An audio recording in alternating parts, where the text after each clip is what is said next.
совместно с саратовскими археологами принимали участие и местные участвовали с татарского общества саратовского, то есть эта экспедиция, она проводилась в центральной части городища, исследовался один из могильников, относящийся к времени существования УКЕК.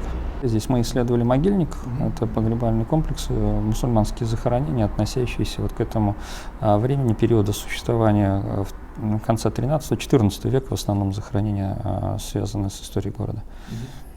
Она найдена рядом с Саратовом, не напрямую в УКЕКе.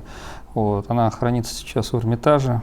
Она написана на бересте, на монгольском языке. Это жанр произведения поэтический, это поэтические произведения.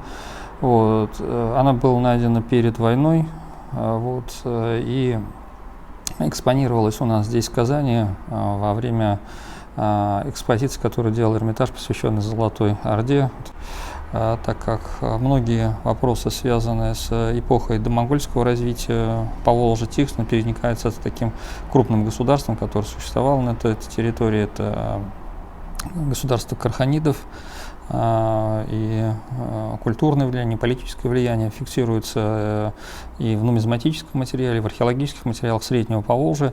И наш сотрудник как раз направлен на поиски тех элементов взаимодействия, основ их формирования, так как это понимание позволяет увидеть ту экономическую основу существования самой Волжской Болгарии, вовлеченность его в систему государственных образований того времени.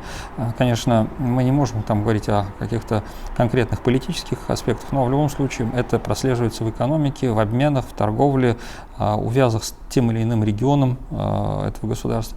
И мне кажется, здесь как раз взаимодействие с кыргызскими коллегами один из тех интересных тем исследовательских. У нас также идет сотрудничество и с коллегами из Казахстана, где эта территория карханидов была. И совокупность исследований, работ, взаимодействия, обмена информацией, публикациями совместными в разных направлениях, междисциплинарных исследований, они расширяют наши знания и понимание той эпохи, тех явлений, которые были связаны с Центральной Азией, Восточной Европы, до монгольского периода и, конечно, и в последующий золотоордынский период, потому что и после монгольского нашествия эти связи не обрывались, они рассечные черты. Это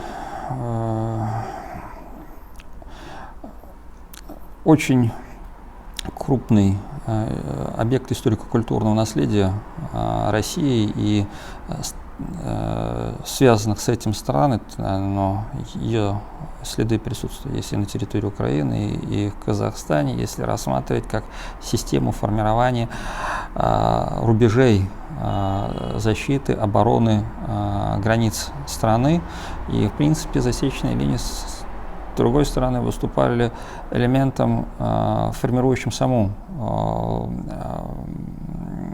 структуру государственного оформления России на том этапе, потому что это была очень крупная государственная политика, экономическая, военная, с значительными затратами, усилиями, и тем самым оно создавало экономическую, социальную безопасность внутри страны. И когда Национальный центр археологических исследований вел работы, и в последующем и то внимание и работа по подготовке журнала позволила нам выйти в